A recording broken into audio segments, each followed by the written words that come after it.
How y'all doing today? Subscribe to the channel, like, share, comment, whatever you feel like you need to do. I'm doing an educational video on Poppa Doc. I've heard this name before. It didn't register into my mind until, I'm saying, I was watching different things and hearing the name. And then finally one day, I was blessed to be able to find out who Poppa Doc is and the history. Because we have to be careful what we listen to, what we hear, and we have to educate ourselves and become knowledgeable. So y'all stay tuned. Thank you. Who told you can fuck with the mighty Poppa Doc? For stepping on the stage, I still rock you not. Don't get too close or you might get shot. You need to call your mama and tell her come get you. And if she knew him, she could bring your midget box with her. I put a hole in your head like a 12 gauge. Looking like Chris Cross, nigga, jump your ass on stage. Cause I'm a grown man, son. How slow you? Taking my wig.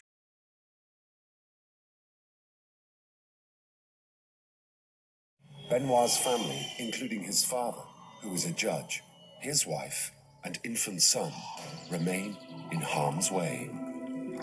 Judge Benoit and his wife had just come back from church. They were at the house with the baby and with the maid and with the visitors. I saw the truck full of presidential guard run by.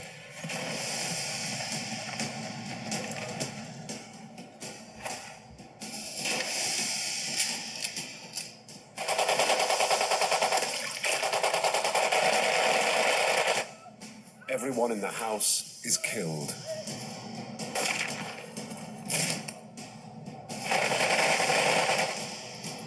And then set ablaze. It was a terrible day. The ashes of the Benoits was there for years and years. He wants to be more than a president. He wants to become a god. In June 1964, the tyrannical President Francois Poppa Doc Duvalier moves to take total and perpetual control of the country. He's used brutal violence to hold on to power for almost 7 years already, even overturning the Constitution to allow himself a second term in office. Now he goes further, holding a constitutional referendum to make himself president for life.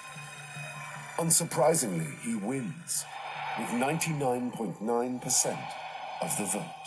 I have been elected for president for life.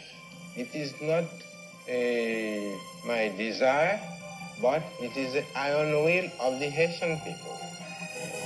Poppa Doc's madness now goes to new and truly extreme levels. Addressing the nation, he delivers a bombshell. He declares that he is more than human. He is an immaterial being. Bullets cannot hurt him. He was essentially saying that he was eternal. He was some sort of spirit hovering over Haiti. Poppa Doc is now... He was essentially saying that he was eternal.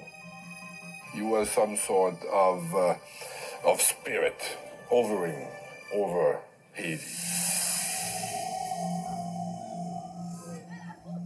Poppa Doc is now stating openly what many Haitians already believe, that he is an incarnation of the dreaded voodoo Loire, Baron Samedi, guardian of the graveyard. Violence may have won him his position as president for life, but what will keep him there is voodoo. Duvalier had more power in Haiti than the arms, the weapons, the men he had around. Poppa Doc used voodoo to control the nation. Ever since the Yours campaign, and dressing up as Baron Samedi, Poppa Doc has played on the perception that he has supernatural powers. The vision he had for himself was full control of the society through mystical power. Poppa Doc starts creating myths about himself. Rumors circulate that Duvalier makes a journey into the hills. He goes to a cave known as the True Faubourg. It's a sacred voodoo site where he is believed to have found something terrifyingly useful. They brought back from True Faubourg a bunch of demons called Baka. And he had them installed. They lived, I don't know what they did there, but they lived in the cellars of the National Palace.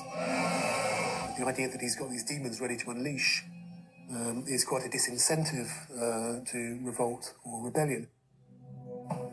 Poppa Doc needs to demonstrate to his people that he really does have voodoo powers. So he orders his men to hijack a funeral and steals the casket of his former friend and sometime political rival, Clément Jumel. Soon a story starts circulating about how he closets himself in a room with Jumel's corpse and appears to communicate with it. Poppa Doc is letting people think he has power to even talk to the dead. Death in Haiti, for many people, is not natural. So people think that Duvalier had made a zombie out of Jumel. The decapitated heads of his enemies are brought to him. Again, bizarre rumors circulate about what he does with them. Duvalier became convinced that you could actually extract intelligence from the heads of political enemies.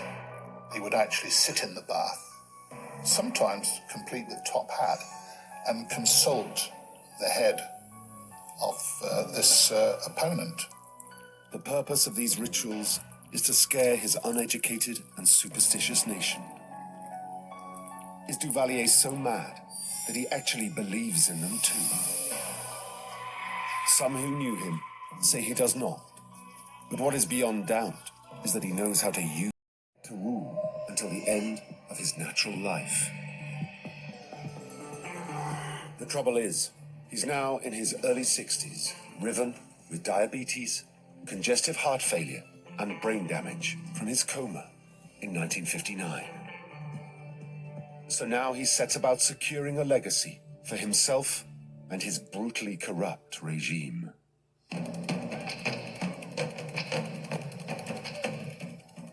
By the beginning of the 1970s, Poppa Doc's voodoo persona dominates Haiti. People believe that he really is Baron Samedi. The whole of Duvalier.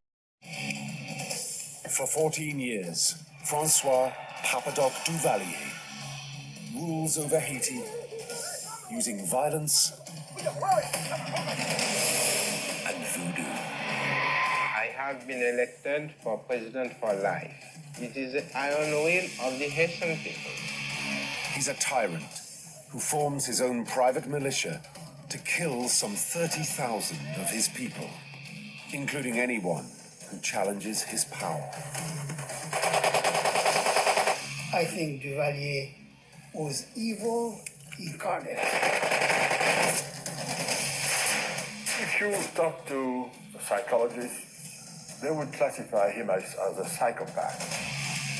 This is the story of a ruthless dictator's reign of terror over the poorest of the poor. From his manipulation of the national religion to the growth of his personality cult, Poppa Doc is a name that will forever bring Haitians nightmares.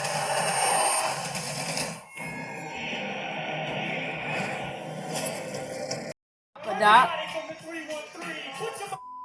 and he is rapping against.